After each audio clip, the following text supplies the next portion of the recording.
안녕하세요, 찰리브라입니다. 세 번째 영상을 오늘 만들었는데, 이번 영상의 핵심 주제는 바이든 행정부가 이제 들어서면서 바이든 대통령이 최저임금에 관해서 이제 어필한 게 있거든요. 그것은 인플레이션과 연결돼 있고, 우리가 이제 가상자산을 투자하면서 사실은 그것과 또 이제 직결되는 문제라서 그걸 주제로 핵심에 포커스를 맞춰서 이번 영상 이제 만들어서 말씀드리려고 하는데, 일단은 구독자님 중에 미국에 사시는 분인데 저한테 폴리메스에 관해서 물어보시더라고요. 근데 제가 이런 개별적인 코인에 관해서 뭐 특성을 제가 얼마나 많이 알겠어요. 알긴 알겠지만 근데 진짜 객관적인 데이터로 따져서는 STO 증권형 토큰 중에는 사실은 폴리메스라는 코인이 대장 코인이라고 이제 전 생각을 하거든요. 그러니까 사람마다 견해가 다 틀리긴 하겠지만 일단 개인적으로 저는 플립사이드 빅데이터를 저는 가장 신뢰를 많이 하고, 폴리메스가 STO 중에는 가장 좋은 점수를 받아요.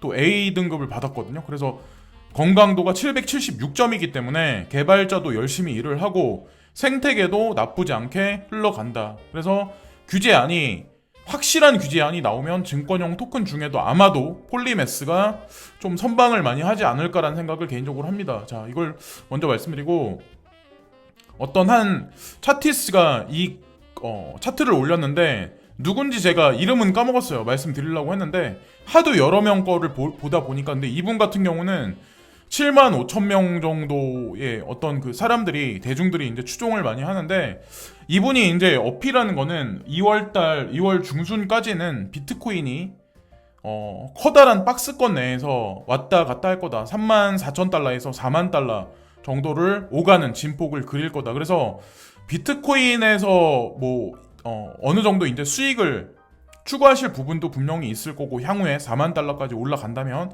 그리고 또다시 내려와서 3만 4천 달러까지 또다시 내려오는 구간이 두 번 정도 사이클이 돌 거라고 이분은 예측을 하거든요. 그래서 이렇게 어떻게 보면 이 롱텀으로 긴 시간을 어떻게 보면 박스권 횡보라고 봐야죠. 사실은 3만 4천에서 4만 달러. 그러니까 사실은 알트코인한테 나쁜 건 아니거든요. 이분 주장대로라고 만약에 한다면. 그래서 뭐 지켜볼 문제이긴 하지만 어쨌든 지금 현재 상황이 이 정도 구간에 비트코인이 와 있으니까 지금 그렇게 보시면 되고, 그레이스케일 자산운용사 포트폴리오를 보시면 요 근래 이제 지캐시랑 호라이젠 코인이 조금 많이 늘어났어요. 총 액수를 보시면은. 그리고 라이트 코인이 요새 시세 진폭을 많이 못 가니까, 구독자님 중에 라이트코인 괜찮냐고 이제 저한테 물어보시는데, 전 이제 그런 생각을 하거든요. 가격이 올라가면 좋은 코인이고 안전한 코인이라고 생각을 하고, 가격이 안 올라가고 폭락을 하면 안전한 코인이 아니다, 투자할 만한 값어치가 없다라고들 그렇게 평가들을 많이 하시는데, 모든 걸 다 숫자로 이렇게 평가를 하다 보면 눈과 귀를 막게 하는 게 있거든요. 그러니까 내가 판단을 내리는데 혼선을 주는 게 분명히 있거든요. 그러니까 사실은 희망회로를 돌려야 되는 거는, 여기서 이제 악재 뉴스가 쏟아지는 코인들 있죠. 가격이 안 올라가고 그런 코인들의 희망을 갖고 사실은 투자를 해야 되는 거예요. 코인 투자는 하이 리스크 하이 리턴이라는 어떤 그 개념으로 저는 접근해야 수익률도 극대화된다고 저는 이제 생각을 하거든요. 그래서 그런 코인이 뭔지는 아마 아실 거예요. 여기 있는 포트폴리오 중에. 그리고 참고로 이제 제 개인적인 추측이면서 이제 뭐 확신이기도 하지만, 여기 나와 있는 코인은 앞으로 살아남아서 여러분들 아마 호주머니를 엄청나게 부풀려 줄 거예요. 지금 하다못해 여기 나와 있는 XRP 같은 경우도 증권거래위원회의 소송에 휘말려 있지만, 제가 누누이 말씀드리지만 고객의 의도에 있어서 이 상품들이, 트러스트들이 출시됐다라고 밑에 특약에는 그렇게 써있긴 하지만, 이것에 관해서 가이드라인을 만들고 이 상품을 처음에 출시하기까지 스토리라인을 2015년부터 만든 거는 그레이스케일 자산운용사 베리질버트고 DCG 그룹이에요. 그리고 그것에 따라서 기관 투자가들은 여기에 투자를 한 거죠. 그러면 그렇게 만약에 특약에 있는 거대로 그게 만약에 정답이라고 하면, 2015년도에 비트코인이 똥인지 된장인지도 몰랐던 기관 투자가들이 왜 이거를 만들어달라고 그때부터 얘기를 하고 그때부터 투자를 했었을까요? 그 이후에 있었던 그 코인들도 마찬가지라는 거죠. 베리 실버트가 전문가지, 지금 현재 금융권에 있는 기관 투자가들은 비전문가예요. 그 사람들은 여기다 돈을 넣고 투자를 할 뿐이야. 예, 이 사람들한테 그걸 맡긴 걸 뿐이고, 예, 그걸 그렇게 보셔야지. 기관 투자가들이 이 상품을 만들고 기관 투자가들이 수수료를 주고 기관 투자가들이 베리 실버트 배를 불린다? 글쎄요. 제가 타임라인을 예전에 이제 보여드린 적이 있는데 그런 걸 아셔야 된다는 거죠. 예. 그리고 제가 이 영상을 만들고 이것에 관해서 막 반문하는 사람들이 이제 개 중엔 있어요. 가격이 안 올라가면. 근데 지금서부터 한 2년 후에 제가 다시 한번 방송을 할 거예요. 요 문제에 관해서는. 헤드앤숄더 패턴이 나와가지고 도미넌스가 무너질 수도 있다라는 얘기를 누군가는 지금 하고 있거든요. 이 의미는 뭐냐면 차트상 그대로 봤을 때 그냥 헤드앤숄더 패턴이에요. 비트코인도 사실 헤드앤숄더 패턴이라서 28,000달러까지 찍을 거라고 예측하셔가지고 현금화를 100% 하셔가지고 기다리시는 분들이 상당히 많아요. 요거랑 똑같으니까. 근데 제가 개인적으로 생각하는 견해는 뭐냐면 비트코인이 여기서 빠져봐야 3만 달러? 빠져봐야 3만 달러고 여기서 우상향할 가능성이, 점진적 우상향 가능성이 높다라고 생각하고, 비트코인 도미넌스가 빠진다는 의미는 이더리움 가격과 알트코인들이 시세 진폭을 그리면 비트코인 가격이 빠지는 게 아니라 도미넌스가 빠지는 거예요. 예. 그래서 여러 견해가 있어요. 근데 지금 이런 시장이 혼란한 상황 내에서 결론을 지어서 뭐 한쪽으로 편중돼서 말하는 거는 좀 모호한 어떤 그런 게 있긴 하지만 마지막 판단은 각자 개인들이 하셔야 된다는 거죠. 현금화를 뭐 100% 하시든 어떻게 하시든 누군가는 사서 모으고 있다는 거죠. 사실 지금 현재 상황에서도.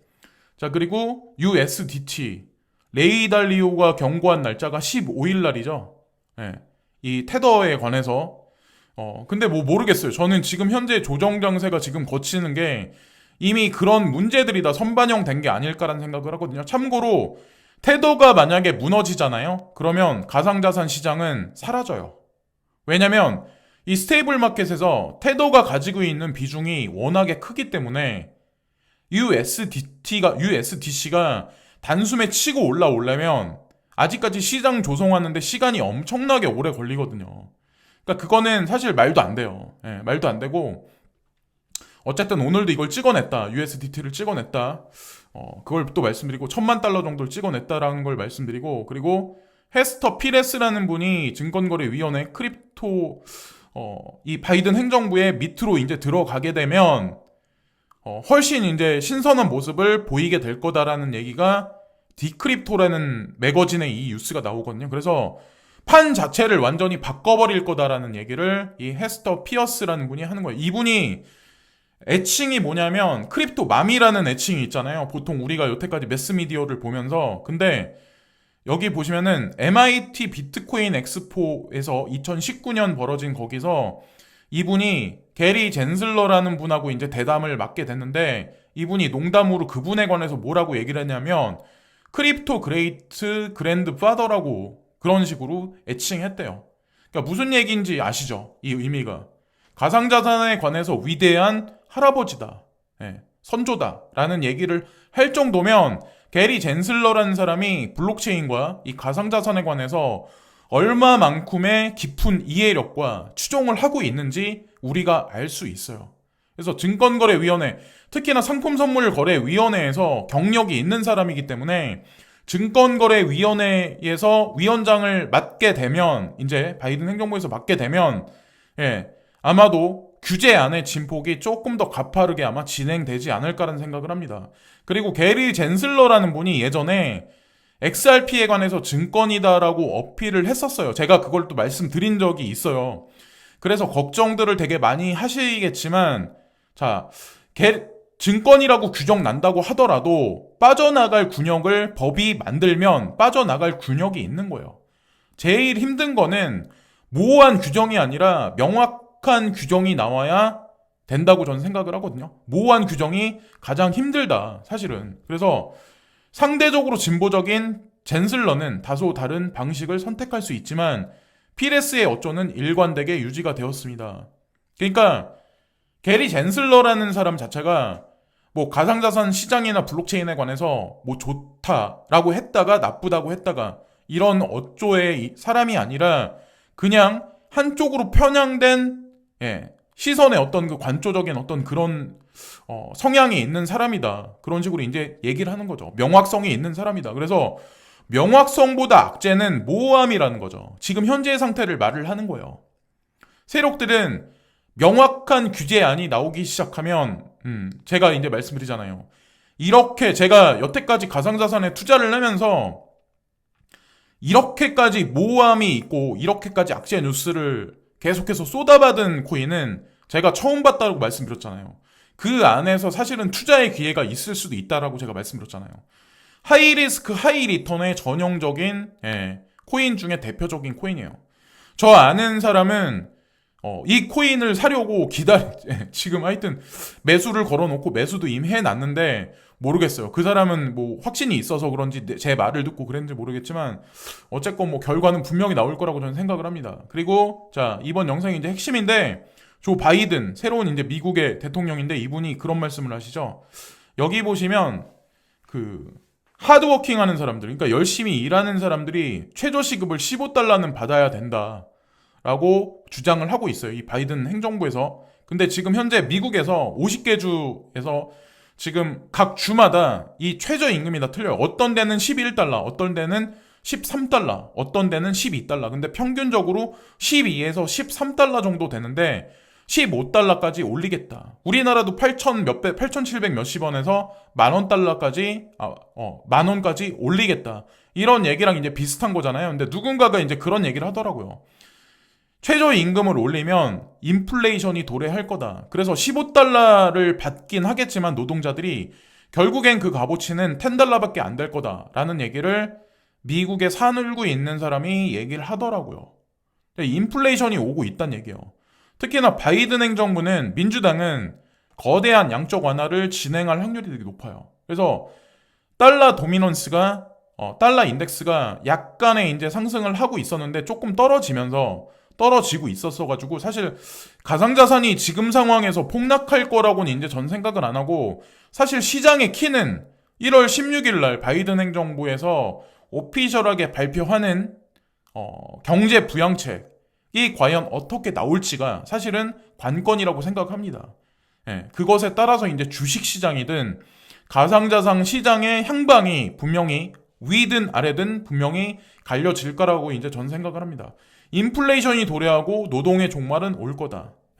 그래서 어쨌건 그걸 보시면 되고, 그리고 지금 현재 뭐 비트코인도 뭐 가격이 지속적으로 계속 하락을 하고 있고, 이더리움도 그렇고, XRP는 뭐 더더욱이나 뭐 게리 젠슬러가 이제 들어가면서 규제의 모호함이 아니라 명확성이 이제 명확성이 집중적으로 이제 나오기 시작하면 증권이라고 규제받으면 이거 사라지는 거 아닌가 걱정하실 분들이 아마 되게 많을 거예요. 근데 제가 누누이 말씀드리잖아요. 내가 자신이 분석을 해서 걱정을 한다면 그거는 투자할 값어치가 없어요. 투자를 안 하면 돼요. 지금 327원대 뭐 330원대 왔다 갔다 하는데 지금 정도 가격이면 전량 매도하고 다른 코인 사셔도 돼요. 충분히. 늦지 않아요. 왜냐면 다른 코인이 올라간 게 없잖아요. 올라간 것도 있지만 그래도 다른 코인에 옮겨가기에 늦지 않은 가격이긴 해요. 근데 저는 기회가 분명히 있을 거라고 생각하고 제가 한 가지 사례를 말씀드리면 자, 라이트코인 같은 경우도 막 이렇게 올라가다가 다른 코인보다 빨리 올라가다가 조금 떨어지니까 사람들이 그러니까 흔들려. 이게 도대체 뭐지? 내가 이걸 투자를 해야 되나? 이거 위험한 거 아닌가? 근데 제가 한 가지만 경험담을 말씀드리면 가격이 투자를 막는다. 가격이 투자를 막는다. 그리고 대중은 숫자에 집중한다. 이더가 비트의 4분의 1 가격대. 제가 경험한 게 있어요. 이더리움 가격이 비트코인의 4분의 1까지 올라간 적이 있어요. 사토시 마켓에서. 그때는 이더가 비트 잡는다라고 많은 사람들이 그렇게 얘기를 했었어요. 그렇게 얘기했던 사람들이 지금은 비트코인을 외치고 있어요. 과연 왜 그럴까요? 그 사람들은 숫자를 쫓아가서 외치고 있는 거예요. 그때는 이더가 이 사람들 눈에는 비트보다 좋아 보였어. 근데 비트가 지금 많이 올라가 있잖아요. 그러니까 비트가 다 장악한다. 이더리움은 끝났다. 이런 얘기를 지금 하고 있는 거고 궁극에는 나중에 또 여기 나와 있는 어떤 코인들이 시세가 막 올라가기 시작하면 또다시 사람들은 그쪽으로 포커스를 맞추고 달려가기 시작을 하겠죠. 어쨌건 소송에 휘말리고 가격을 막 누르고 이런 코인들 있잖아요. 그런 코인들이 사실 제가 개인적으로 보기에는 더 군침을 흘리는 코인 중에 하나거든요. 그래서 사실은 저도 이제 관심을 조금 더 많이 갖게 됐던 거고, 자, 그리고 이렇게 불안한 상황에는 플립사이드 크립토에서 내가 투자한 코인이 점수가 등급이 올라가고 있나, C에서 B로 갔나, B에서 A로 갔나, A에서 S로 들어갔나, 그 코인이 25위권 안에 들어가 있나, 30위 안에 들어가 있나를 보시면서 투자를 진행하시면 돼요. 신규 투자하시는 분들도 플립사이드 크립토닷컴이라는 이 사이트가 있거든요. 여길 보시고 이 코인 투자해도 되나? 어떤 블로그에서 막 떠드는데 그 말을 100% 믿지 마시고, 특히나 신생 코인들은 그런 블로거나 유튜버들한테 돈을 주고 광고를 해달라고 말을 되게 많이 한단 말이에요. 그러니까 그걸 기준 잡지 마시고 플립사이드 크립토를 기준으로 잡으세요. 갤럭시 디지털, 그리고 코인베이스가 투자를 해서, 그리고 아봉벤처스라고 있는데 이 아봉벤처스는 피델리티 자산운용사가 직접 투자를 진행해서 만든 회사예요. 그러니까 진짜 기관 투자가들이 몰려 있어서 만든 크립토 전문 빅데이터 등급 회사예요. 객관적인 데이터를 만드는. 디지털 커런시 그룹도 물론 개입이 돼 있고. 그러니까 여기를 믿으시고 그냥 진행하시면 돼요. 내가 가지고 있는 코인이 소송에 휘말렸든 뭐 가격이 어떻게 가 있건 그게 중요한 게 아니에요. 현재의 숫자가 들락날락거리고 뭐 100원, 뭐 500원, 뭐 만원, 뭐 10만원 왔다 갔다 하는 게 중요한 게 아니라 4년, 5년 후에 살아남을지가 중요한 거예요. 예. 근데 그 이정표를 볼 수 있는 거는 사실은 플립사이드 크립토라는 거죠. 가장 많이 제가 신뢰를 하고 저도 이제 도움을 많이 받았고, 여기 보시면 키코 사이트라고 있거든요. 키코 어플이라고 있거든요. 여기 보시면 달러 인덱스 같은 경우는 90.60까지 올라갔다가 조금 떨어져서 가지고 지금 현재는 89.98 정도거든요. 근데 아마도 바이든 행정부에서 경기 부양책이 만약에 나오기 시작하면 여기서 조금 더 떨어지기 시작할 거라고 이제 전 생각을 합니다. 예. 어쨌든 그러면서 가상자산 시장도 이제 판가름이 분명히 날 텐데, 어쨌건 바이든 행정부가 미국의 최저시급이 15달러까지 올려놓을 거다라는 얘기는 사실은 양적 완화하고도 사실 관련이 있어요. 그렇게 해석을 하시면서 코인 투자는 진행하시면 어떨까라고 생각합니다. 당장 10원, 20원 내 계좌에 1000만원, 2000만원, 뭐 1억이 올랐네, 2억이 뭐 떨어졌네. 자, 그거는 사실 아무것도 아니라는 거죠. 지금까지 찰리 브라운이었고요. 지금까지 시청해주신 모든 분들께 진심으로 감사드리고요. 구독과 좋아요 끝으로 부탁드리겠습니다. 감사합니다.